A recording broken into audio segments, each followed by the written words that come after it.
Il faut être deux pour faire vivre une relation. Pour sauver peut-être une relation, il faut être deux. Tout seul, ce n'est pas possible. Mais tu vois peut-être que la personne en face, elle ne répond pas à tes messages. Elle ne répond pas à tes appels, à tes propositions. Peut-être que cette personne, après qui tu cours, peut-être que tu as des attentes, eh bien, peut-être qu'elle n'est pas du tout dans la même dynamique que toi.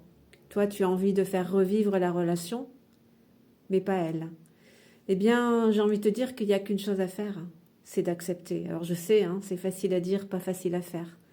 Mais si tu l'aimes vraiment, cette personne, eh bien, tu respectes sa posture, tu respectes sa position et tu le laisses tranquille, tu ne le contactes plus. Tu reviens à toi et tu te concentres sur tes centres d'intérêt, ce qui a du sens pour toi, ce qui te fait vibrer, tes projets, sur ta douleur aussi, sur tes émotions, pour travailler à aller mieux, à te faire du bien.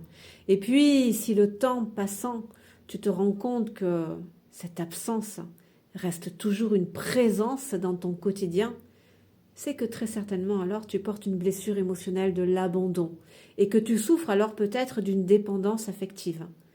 Eh bien là, c'est pareil, il faut en prendre conscience, il faut comprendre la blessure, il faut revenir sur ta propre histoire, ton propre passé, tes manques, tes insécurités et travailler à soigner tout cela.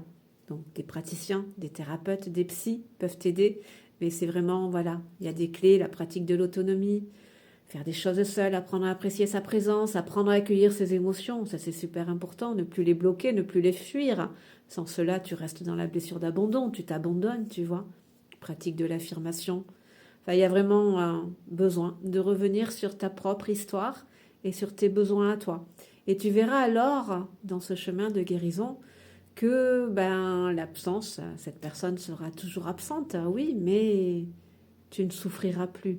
Ça ne veut pas dire qu'elle te manquera pas, hein, si c'est une personne importante. Hein. Tu peux ressentir, tu peux y penser toujours, souvent, mais ce ne sera plus souffrant. Elle est là l'énorme différence. Tu auras lâché prise. Et si cette personne un jour doit revenir, elle reviendra.